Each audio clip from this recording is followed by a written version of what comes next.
Morning વિદ્યાર્થી મિત્રો, standard 11 Gujarati medium subject છે OCM. એમાં આપણે જોઈ રહ્યા છે ચેપ્ટર નંબર 9 આંતરિક વેપાર. બરાબર, એની અંદર આપણે જોઈ રહ્યા છે જથ્થાબંધ વેપાર એટલે શું, એ આપણે એનો અર્થ સમજી ગયા.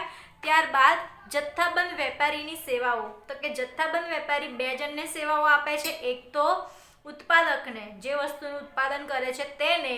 બરાબર, તો જે લાસ્ટ લેક્ચર હતો તેમાં આપણે શું જોયું, તેમાં આપણે જોયું કે જથ્થાબંધ વેપારી ઉત્પાદકને કઈ કઈ સેવાઓ આપે છે. તો એમાં પહેલો શું છે તો કે મોટા જથ્થામાં ઓર્ડર અપાવે છે, બજારની માહિતી પૂરી પાડે છે કે બજારમાં જે પણ ઉત્પાદકની વસ્તુ છે એ કેવી જઈ રહી છે, લોકો એમાં કઈ રીતે પસંદ કરી રહ્યા છે, પસંદ કરી રહ્યા છે, નથી કરી રહ્યા. બરાબર, એ બજારની માહિતી આપે છે. કોને? ઉત્પાદકને. ત્રીજું છે માલના સંગ્રહમાંથી મુક્તિ. હવે જે જથ્થાબંધ વેપારી હશે તે ઉત્પાદક પાસેથી મોટા જથ્થામાં માલ ખરીદી લેશે.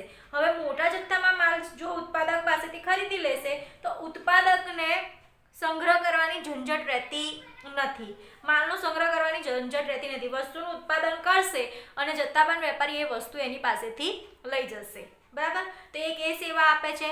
બીજું છે વેચાણની ચિંતામાંથી મુક્તિ.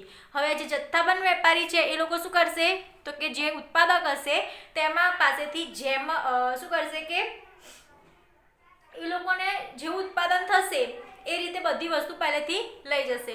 એટલે કે જે ઉત્પાદક હશે એણે એક બે વેપારી પાસે વેચવાની જરૂર પડશે નહીં. પાંચમું છે મૂડીની છૂટ. એટલે કે જો જથ્થાબંધ વેપારી શું કરશે, છૂટક વેપારીઓ પાસેથી બધા ઓર્ડર લઈ લેશે અને એ ઓર્ડર કોને આપશે? ઉત્પાદકને આપશે કે મારા તરફથી તમારે 5000 તેલના ડબ્બાનું ઉત્પાદન કરવાનું છે. અને એ 5000 તેલના ડબ્બાનું ઉત્પાદન કરવા માટે પહેલાં જે ઉત્પાદકને થોડી મૂડી આપી દેશે. જે રીતે આપણે એડવાન્સ આપી દઈએ ને કોઈ બી વ્યક્તિને કે ભાઈ અમારે ત્યાં 10 જણનું જમવાનું બનાવવાનું છે, બરાબર, આ તારીખે લો, એના તમને થોડાક એડવાન્સમાં પૈસા આપીએ છીએ અને જ્યારે તમે જમવાનું બનાવી દેશો પછી બીજાના પૈસા આપીશું. સેમ અહીંયા એવું જ છે કે ધારો કે 5000 તેલના ડબ્બાનો ઓર્ડર આપે છે તો પહેલાં 5 લાખની વસ્તુના પહેલાં 2 લાખ રૂપિયા આપી દીધા કે ભાઈ ફરી તમને બીજા ચૂકવીશ. એટલે એને ઉત્પાદનમાં મૂડી કામ લાગે. પછી છે જોખમમાંથી મુક્તિ. હવે જે ઉત્પાદકો હશે તે વસ્તુનો સંગ્રહ કરે તો જોખમ રહેવાનું છે. એમાં તેલનો ડબ્બો હોય તો એને ફાટી જવાનો, બગાડ થવાનો, નાશ થવાનો ડર રહે. તો એમાંથી મુક્તિ જથ્થાબંધ વેપારીઓ આપે છે. કેમ કે ઉત્પાદક માલનું ઉત્પાદન કરશે તરત જ જથ્થાબંધ વેપારી તેમની પાસેથી ખરીદી લેશે. બરાબર, તો આ હતી જથ્થાબંધ વેપારીની ઉત્પાદકને સેવાઓ. કોને હતી? ઉત્પાદકને. હવે આજના લેક્ચરમાં આપણે શું જોવાનું છે? જથ્થાબંધ વેપારીની છૂટક વેપારીને સેવાઓ. બરાબર, પેલી કોને હતી? ઉત્પાદકને, અને આ કોને છે? છૂટક વેપારીને. બરાબર, તો જથ્થાબંધ વેપારી છૂટક વેપારીને કઈ રીતે સેવાઓ આપે છે? તો પહેલું છે જરૂરિયાત પ્રમાણે માલ. શું છે? જરૂરિયાત પ્રમાણે માલ. જથ્થાબંધ વેપારી છૂટક વેપારીને જ્યારે જોઈએ ત્યારે પૂરતા પ્રમાણમાં માલ જથ્થો પૂરો પાડે છે. તેથી છૂટક વેપારી માલનો સંગ્રહ કરવો પડતો નથી. જેમ કે હું છૂટક વેપારી છું, તમે જથ્થાબંધ વેપારી છો. બરાબર, તમે વસ્તુ જથ્થામાં ખરીદો છો અને હું તમારી પાસેથી છૂટક રીતે ખરીદું છું. હવે તમારી મોટી ગોદામ છે તેલના ડબ્બાની અથવા તો બીજા બધા કરિયાણાની વસ્તુની, અને મારી એક નાની કરિયાણાની દુકાન છે. હવે હું તમારી પાસેથી જરૂર હશે તે રીતે તેલના ડબ્બા લઈ જઈશ.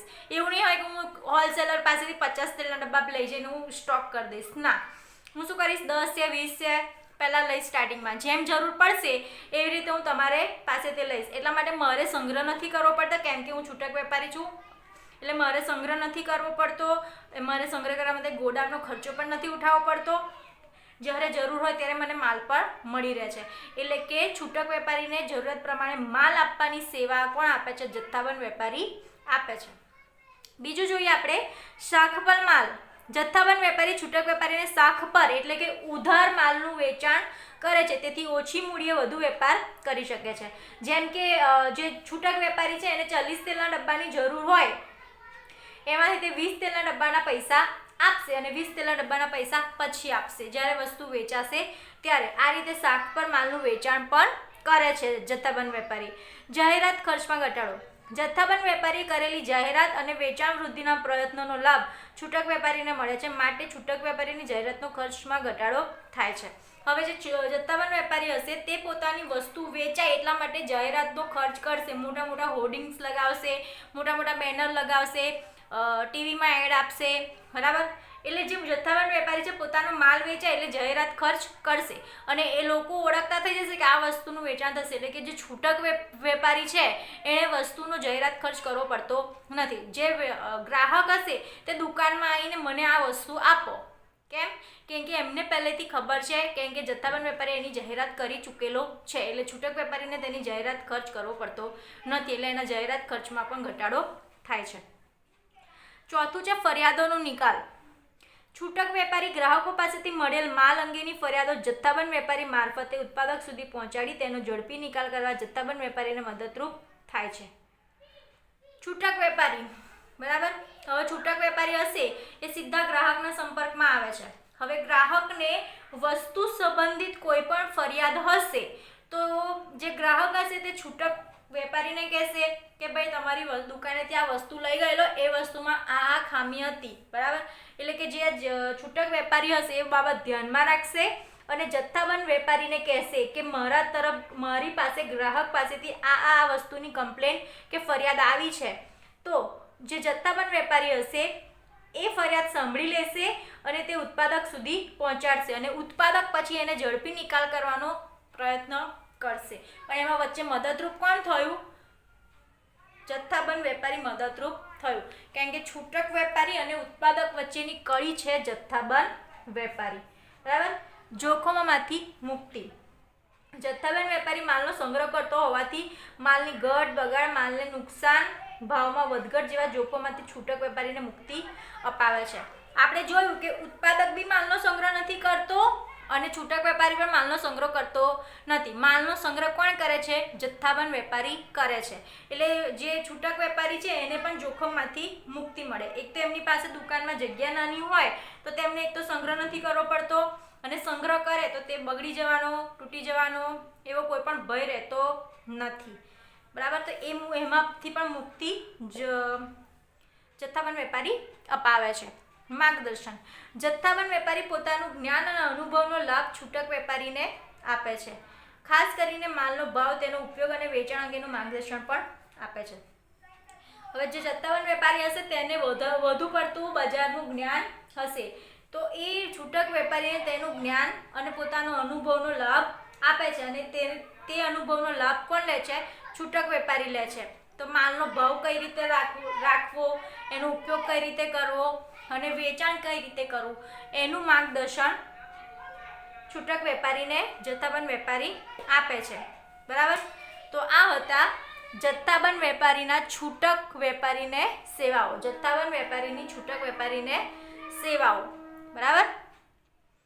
હવે આપણે જોઈએ છૂટક વેપાર એટલે શું. છૂટક વેપાર એટલે શું?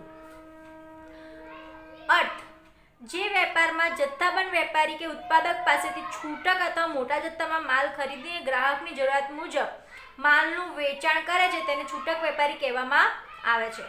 જે વેપારમાં જથ્થાબંધ વેપારી કે ઉત્પાદક પાસેથી છૂટક અથવા મોટા જથ્થામાં માલ ખરીદીને ગ્રાહકો સુધી પહોંચાડે છે તેને છૂટક વેપારી કહેવામાં આવે છે.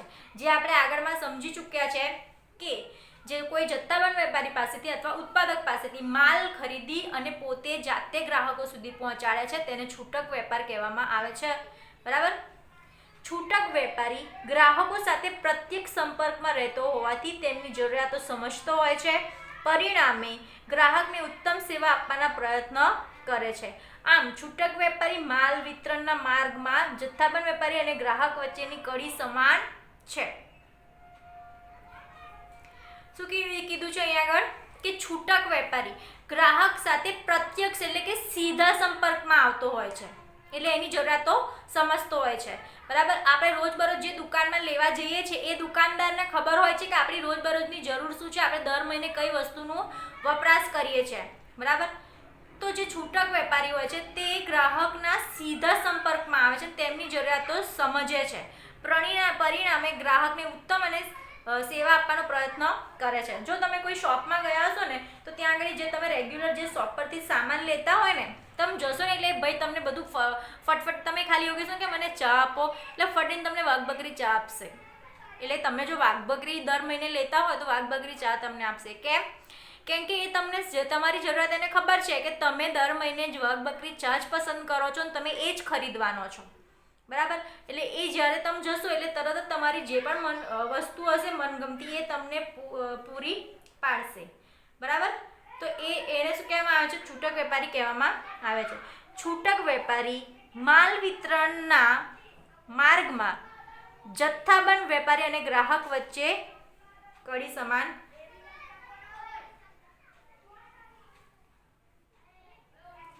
છૂટક વેપારી એ પણ જથ્થાબંધ વેપારી અને ગ્રાહક વચ્ચે કડી સમાન છે. જો હવે કોણ વચ્ચે આવી ગયું? છૂટક વેપારી કડી સમાન આવી ગયું કે જથ્થાબંધ વેપારી જે છે એની પાસેથી સામાન લઈ છૂટક વેપારી ગ્રાહક સુધી પહોંચાડે છે. એટલે અહીંયા આ બેને જોડતી કડી કોણ થઈ? છૂટક વેપારી, બરાબર. એટલે તેને જોડતી ગ્રાહક વચ્ચે કડી સમાન છે, બરાબર. તો આ હતું તમારું છૂટક વેપારનો અર્થ. હવે આપણે કાલના લેક્ચરમાં જોઈશું છૂટક વેપારની સેવાઓ. શું જોઈશું આપણે? છૂટક વેપારની સેવાઓ.